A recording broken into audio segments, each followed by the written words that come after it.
जय सनातन। अष्टावक्र गीता की सीरीज का आज का सूत्र है, जिस प्रकार दर्पण में अपना प्रतिबिंब देखने पर जो बाहर है वही अंदर दिखाई पड़ता है, वह दर्पण में देखने मात्र का है, स्वरूप से सत्य नहीं। वैसे ही अपनी आत्मा में अध्यस्त जो शरीर है, उसके अंदर, बाहर, मध्य और सभी ओर चेतन आत्मा ही व्याप्त करके स्थित है। अतः आत्मा रूपी ईश्वर सभी शरीरधारियों के अंदर बाहर विराजता है। कहने का तात्पर्य है, परमात्मा कोई व्यक्ति जैसा नहीं कि एक ही स्थान पर बैठकर सारी सृष्टि का सम्राट की भांति नियंत्रण करता हो, बल्कि वह सर्वत्र व्याप्त है।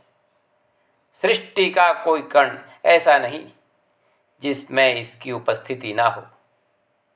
मनुष्य शरीर में ही यह बाहर भीतर व्याप्त है। शरीर में वह आत्म रूप में एवं सृष्टि में परमात्मा रूप में वही चैतन्य व्याप्त है। दर्पण में देखा गया प्रतिबिंब अपना ही है, उसी प्रकार आत्मा में भी अपना ही प्रतिबिंब दिखाई देता है।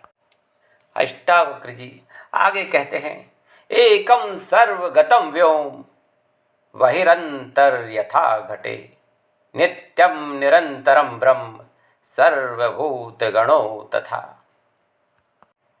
जिस प्रकार सर्वगत एक ही आकाश घट में बाहर, अंदर और मध्य में व्याप्त है, वैसे ही नित्य विनाशी आत्मा भी संपूर्ण प्राणियों में, भूतों में, बाहर, भीतर और मध्य में व्याप्त है। भगवान चैनल को सब्सक्राइब अवश्य कर लें। इसी चैनल पर अष्टावक्र गीता के साथ साथ भगवद गीता, अवधूत गीता एवं अन्य सनातन ग्रंथों का सार उपलब्ध है, तो उन सभी का भी चाहें तो श्रवण कीजिए। संसार के सभी भूतों में, सृष्टि के समस्त पदार्थों में वह नित्य और निरंतर ब्रह्म वैसे ही स्थित है जैसे घट के बाहर और भीतर एक ही सर्वव्यापी आकाश स्थित है।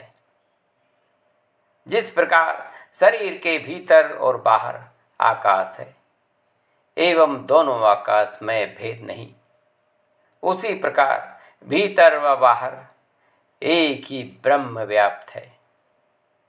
शरीर में जो जीवित है, चेतना है, हलचल है, वह उसी आत्म तत्व की है, जिसके निकलने पर वह निर्जीव हो जाता है। यदि यह सजीवता स्वयं शरीर की होती तो मनुष्य की मृत्यु होती ही नहीं। जिस प्रकार मशीन के पुर्जे बदल बदल कर उसकी उम्र बढ़ाई जा सकती है, उसी प्रकार शरीर के अंग बदल बदल कर उसे हजारों वर्ष जीवित रखा जा सकता था, किंतु उस आत्मा के निकल जाने पर इन अंगों को बदलना भी व्यर्थ हो जाता है। आत्मा के रहते ही यह कार्य किया जा सकता है। अतः यह आत्म तत्व ही मुख्य है, शरीर नहीं। राजा जनक को अष्टावक्र द्वारा दिए गए ज्ञान के उपदेश का सार इतना ही है कि आत्मा और परमात्मा एक ही तत्व है। उसे पाना नहीं, वह प्राप्त ही है। केवल अज्ञान से विस्मृत हो गया, उसे ज्ञान द्वारा पुनः स्मृति में लाना मात्र है। ये ध्यान, योग, उपासना आदि आंतरिक स्वच्छता के लिए हैं। शरीर में उस परम शक्ति को झेलने की तैयारी मात्र है, जिससे पात्रता आती है कि तुम उसे झेल सको। अचानक घटना घटने पर मनुष्य पागल हो सकता है, यह शास्त्रीय ज्ञान उसमें बिल्कुल काम नहीं आता। इसका महत्व इतना ही है कि आत्मज्ञान में कैसी स्थिति होती है, इसे समझा जा सकता है। उस समय मनुष्य घबराए नहीं। यह तत्व ज्ञान बुद्धि का विषय नहीं। बुद्धि सीमित है, वह उस असीम को अपने में नहीं समझ सकती। इस तत्व ज्ञान का उपदेश सुनकर कोई मान ले कि मैं परमात्मा ही हूं, तो वह पाखंड ही होगा।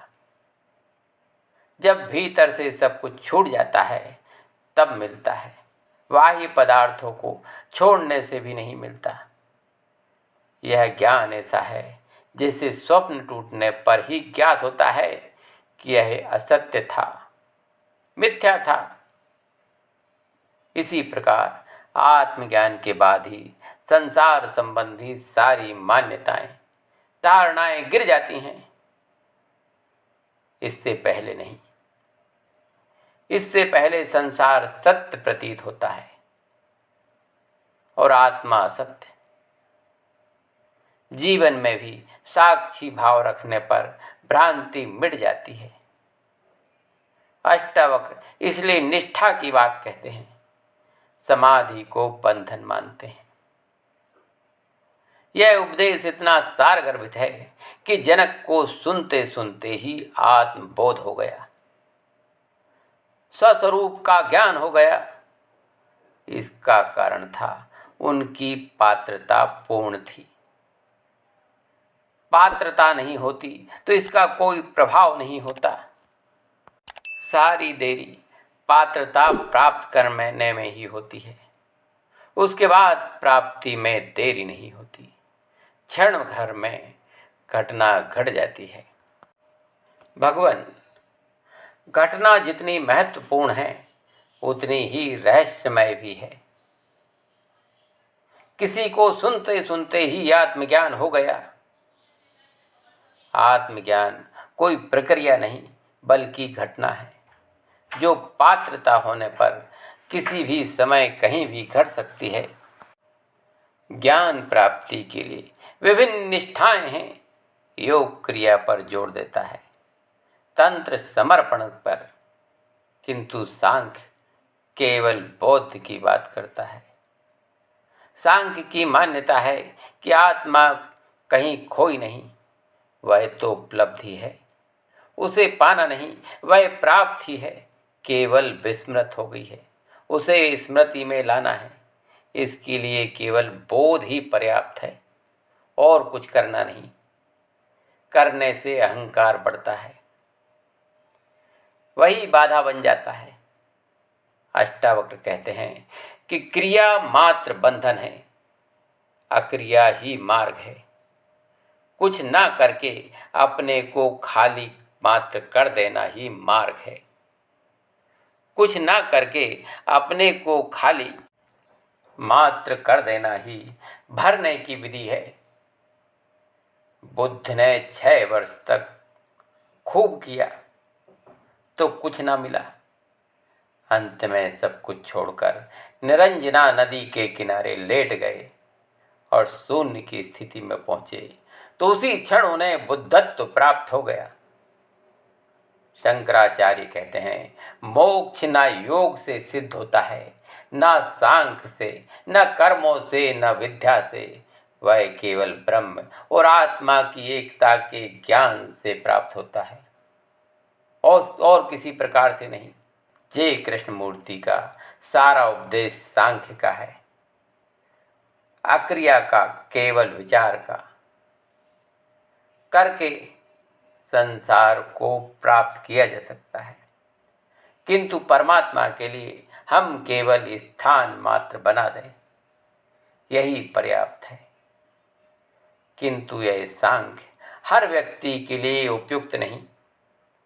प्रखर बुद्धि व तीव्र प्रतिभा संपन्न व्यक्ति ही इस बुद्धि का उपदेश कर पाते हैं, वे ही इसका उपयोग कर पाते हैं। सामान्य व्यक्ति को सांख्य समझ में आता नहीं, उसे किसी क्रिया से गुजरना पड़ेगा।